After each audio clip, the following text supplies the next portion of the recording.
Hi guys. Today we're going to do a moving demonstration of our Pilates principles. Our Pilates principles govern the way that we move in each and every single one of our exercises. They help us get into the right body position and maintain that position as we flow through a workout. You've heard me cue them in our workouts, and you will remember them as you go. They form kind of a mental checklist as we go through a workout.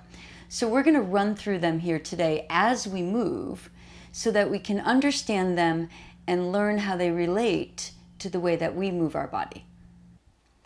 Our 5 Pilates basic principles are breathing, pelvis stability, rib cage placement and stability, shoulder girdle and scapula stability and movement, and cervical placement.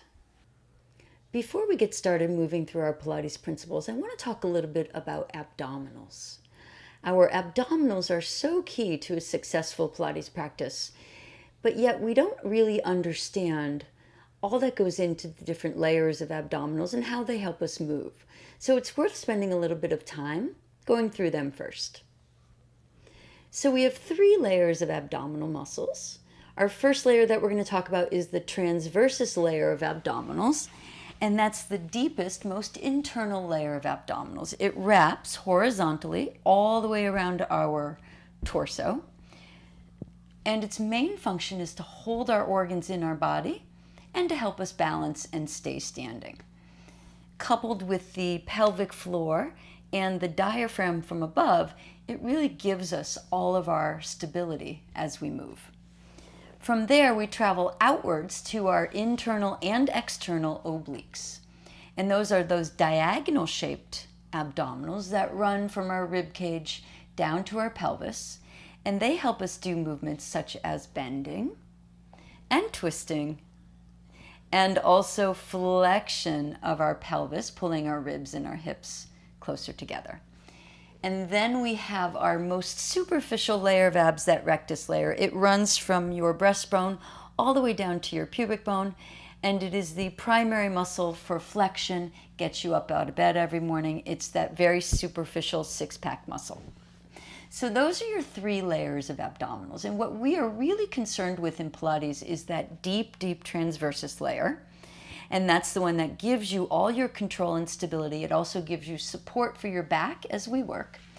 And the oblique muscles, because they also give you stability and help you move, both with small movements like your imprint and bigger movements like your twist.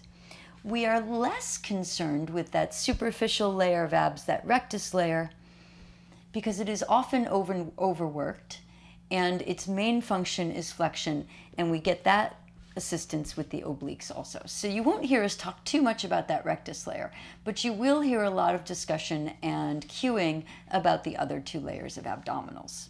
So now that we have a better understanding of how our abs help us work through our workout, we are going to turn around and get started on our Pilates principles.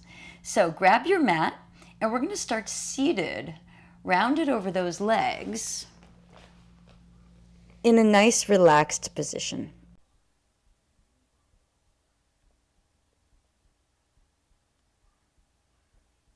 So I'm seated, rounded over my legs, neck and shoulders relaxed. And I'm breathing, sending the breath to the widest parts of my rib cage, feeling that lateral breath, and exhaling out through my mouth, relaxing through my shoulders.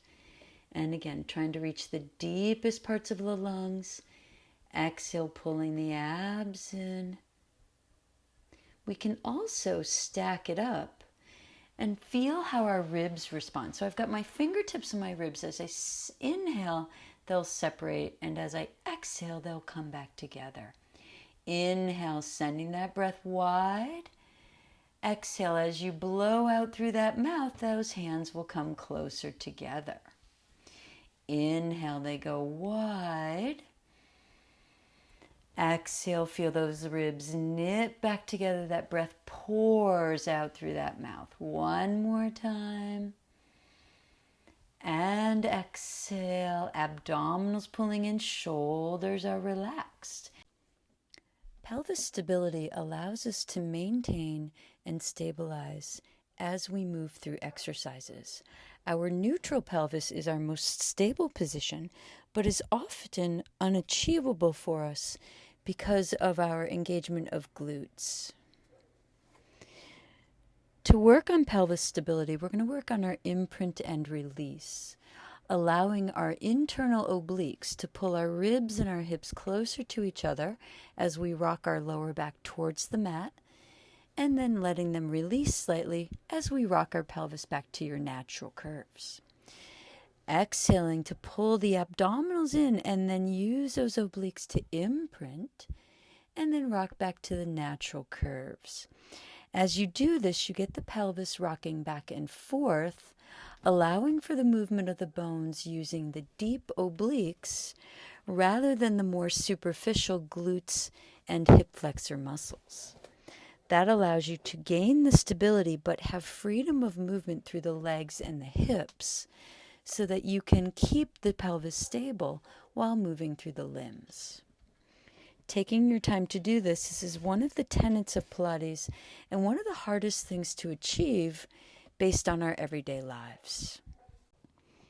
Our rib cage stability and placement allows us to move through our upper limbs, our arms and our shoulders, without allowing the back to arch as we do that.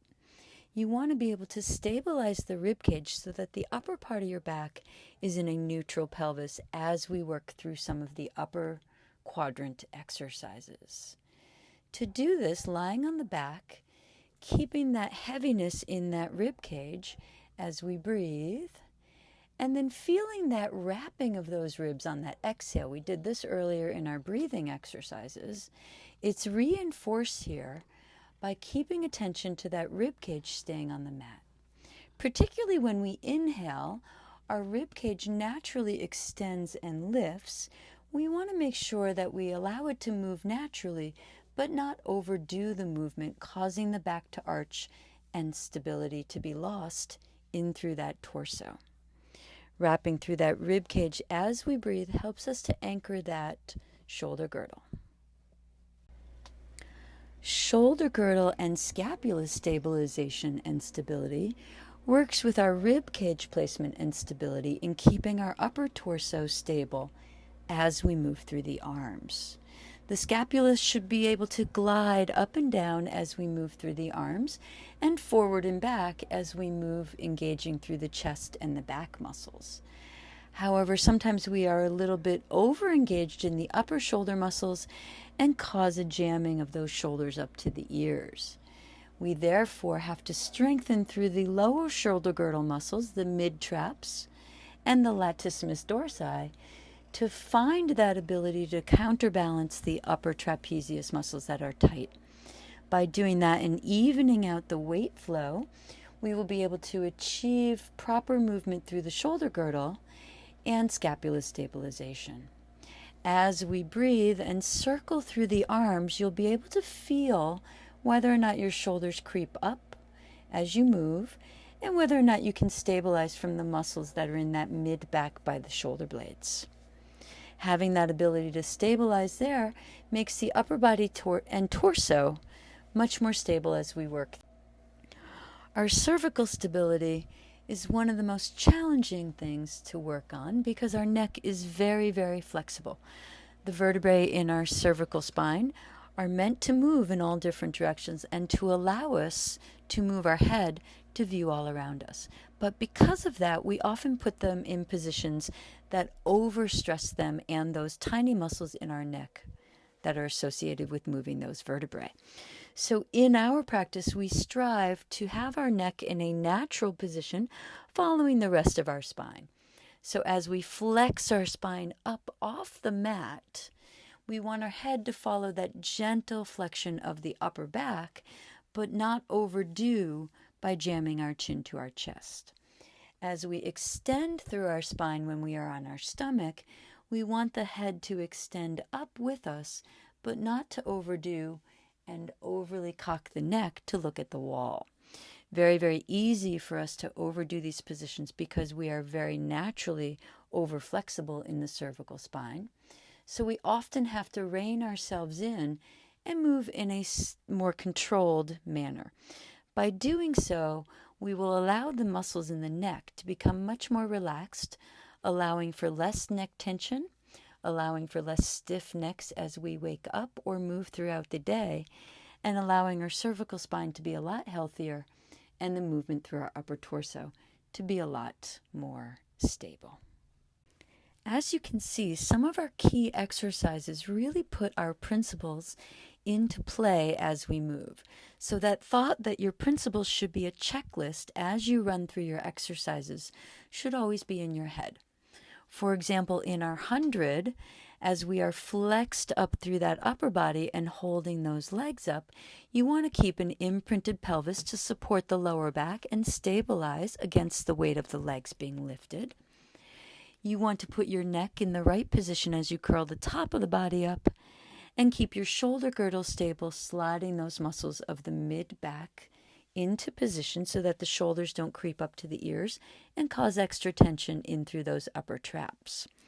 As we move through the arms, you want a reaching sensation from that shoulder girdle and a wrapping of that rib cage to keep that mid-back and upper torso stable as you pulse and breathe through the movement.